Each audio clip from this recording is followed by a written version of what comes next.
I will be relatively brief, going through the highlighted activities of the Secretariat just since the last meeting of the General Assembly, which took place towards the end of December 2015. So I'll be providing highlights from roughly the last 6 months. I will be going through relatively quickly. If there are any questions, I'm very happy to provide additional detail to the extent that I have that available. Otherwise, of course, afterwards. So first, as our chair mentioned, live online events, of course, continue to feature as an important activity now for the association. I thought I would highlight a few examples from the last 6 months. So our final online event in that very long series, more than year-and-a-half long series of online events related to the World Humanitarian Summit process. The last one we organized was in collaboration with the Norwegian Refugee Council, looking specifically at NGO reactions to the Secretary General's report moving into the summit. We had panelists from Handicap International, from AMEL Association, from NRC, from Mercy Malaysia, and from CARE International. And that, as an example of one of these events, we had 181 people participating live in that discussion from all over the world. And that was typical of these summit-related discussions. Separately, online, we had a track that was really focused on learning, and again, the track looking specifically at IHL, as our chair mentioned. The last event we did in this series, just as an example, was looking at IHL and UN peacekeeping operations. We had a guest expert speaker from the UN Office of Legal Affairs and had 205 participants live in that discussion. We also particularly after seeing the feedback from members in that January survey that was mentioned, we increased the number of IHL expert briefings with higher level discussion looking at different perspectives on some legal problems, legal challenges. And we've organized 4, or we will have organized 4 during this 6-month period, 2 in cooperation with the Harvard Law School program on international law and armed conflict, and then 2 in direct collaboration with the International Committee of the Red Cross, looking at some of the key findings from the new ICRC commentary on the first Geneva Convention. And those events, while targeted at a more specific audience of people engaging regularly in these legal discussions in their work, still average a quite high number at more than 100 live participants in each discussion, which makes for a very dynamic exchange on these important topics that we know are of particular concern to the PHAP community.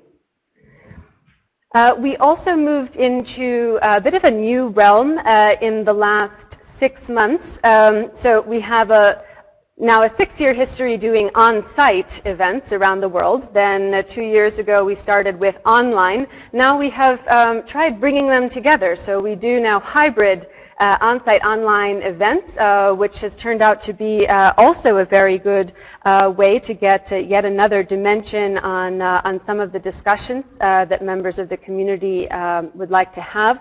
We organized 3 of these hybrid events with an on-site component here in Geneva, but then with global online participation. And we organized them with members of the PHAP community with a particular expertise who were visiting Geneva and then were willing to give us a couple of hours of their time to give an informal presentation and hold a Q&A. So we organized one with Mathieu Rouquette, who's the representative of the Syria INGO Regional Forum, looking at some very challenging questions regarding humanitarian coordination in the response to the Syria crisis.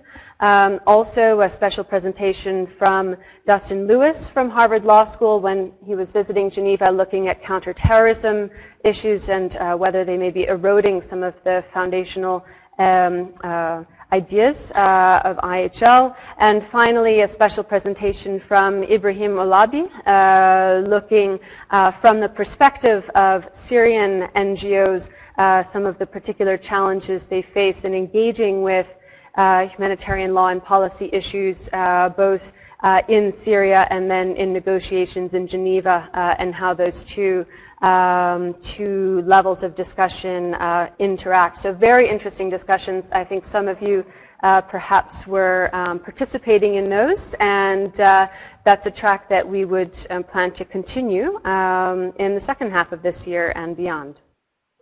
So moving out of the online event realm, just to mention, we did continue the track of tailored professional development support to humanitarian agencies. A couple of months ago, we organized a special event for UNICEF in the MENA region, again on the issue of counterterrorism.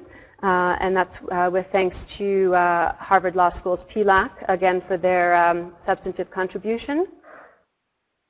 And then I won't spend too much time on this, as it was already mentioned, but of course a major highlight of our activity over these last 6 months was related to that strategic review and planning process. So putting together what was really a momentous environmental scan with more than 3,000 responses from across the world. 1,000 of those were members, but more than 2,000 non-members. And we're still, in fact, processing all of the results from that, and it promises to be a very rich resource for further analysis that PHAP can contribute as a resource to the larger humanitarian community over the coming months, and will be, I think, an exercise that the association can potentially repeat in order to be able to identify trends over time, which again will be very, very valuable to the larger community.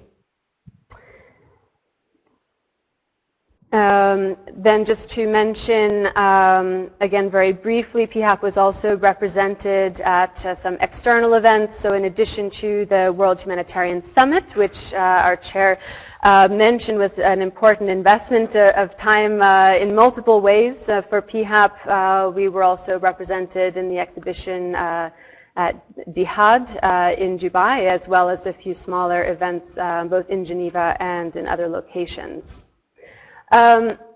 Specifically about the World Humanitarian Summit, and since Dr. Faisal mentioned it, I did want to bring up what was quite an important moment for PHAP as an organization in making a commitment at Istanbul in the context of the high-level roundtable on upholding the norms that safeguard humanity.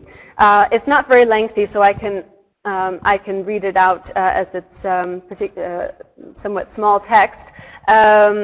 So in addition to supporting, of course, the core commitments in the context of this roundtable, PHAP felt that it would be appropriate to make a special commitment highlighting some of the unique aspects of the association's mission and objectives, stating that PHAP commits to empower capable and informed professionals in the context of humanitarian action, to understand, promote, engage with, and contribute to the ongoing development of international humanitarian law, international human rights law, and refugee law where applicable through 3 strategies. First, organizing relevant professional development activities at all levels of humanitarian practice, informed by monitoring of relevant trends and challenges.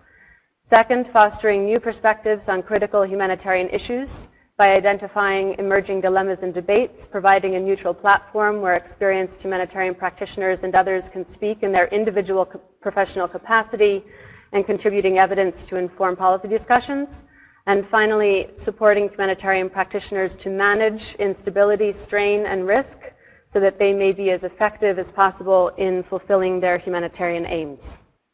So that was officially registered with the summit and should be included in the official compendium of commitments that I understand will be coming out soon. On another track, the PHAP website has been in need of some renovation for several years, as a number of you have I think, noted yourselves. And finally this year we've been able to go through the process of some aspects of redesign, both on the front end and the back end of the website. And actually just yesterday, the development started on the new website. All of the design work is complete, so that should be launched soon. I think we can say the ETA is sometime in August 2016, but we'll keep you posted regarding that launch for a completely new look and hopefully much easier way to access the growing amount of information on the website. And then coming in close to the end here, just wanted to mention an additional track in which PHAP is in collaboration with the Swiss administration launching a complementary track to PHAP, so an initiative that would be in PHAP, within PHAP, specifically focused on strengthening the connectedness of Humanitarian Geneva, the community here, both within itself, but more importantly, also its connection with other centers of humanitarian activity and policy making and thought and action around the world. I won't get into all the details here. A couple of highlights will be closely collaborating with IRIN, the Specialized Humanitarian News Service, which I'm sure most of you know. We'll be focusing at first on very practical services such as an event listing, email notification service. These services will be launched in conjunction with the new main PHAP website, again within the next couple of months. And then there are some new developments which are very much still in discussion, but have been also an important focus for PHAP in the last few months. Our chair mentioned in his report the survey that is currently still running will be closed at the end of this month, looking at recognition of individual professional competencies in the humanitarian sector and a variety of issues around that, and sort of linked to some of the work coming out of quality and accountability initiatives from other organizations such as the CHS Alliance. PHAP was asked to undertake a significant survey and analysis project funded by the Humanitarian Leadership Academy over these last few months, and the results, which will be published soon, are very interesting for PHAP's own strategy, particularly looking at them in conjunction with the new priorities of the association. So there will be more discussion on this in the board and in other venues, but just to highlight that there may be some options that PHAP can explore in the near future regarding some forms of specific certifications and other forms of recognition of specific competencies in the humanitarian area. Now, moving on from activities to membership, just one highlight note here. We've had 246 new members applying in the past 6 months since the last AGM, which is a very good number. We're continuing to keep up our pace. And then finally, on the management and administration front, the main story here over the last few months has been human resources. At the beginning of the year, we were very much short-staffed. There were only 3 of us actually in the office. So we were very pleased that Miria Peters joined the Secretariat just over a month ago in May this year as program officer. We also have another colleague, Liz Arnanz, who's just been offered a position and will join us in July as a project officer. And we're recruiting now for a rotating IHL-focused specialist position designed for graduates in law to start in September 2016. And also, as mentioned by Faisal, we're continuing to increase our global network of specialists in various areas, from database support to statistical analysis, web design, drafting and editing, and through various creative means, really building a team that spans boundaries across the world, and finding people who can bring the expertise in specific areas that the Secretariat needs to continue to expand and to do a lot of good work. So there we go. if there are any questions, I'm very happy to take those either now or offline.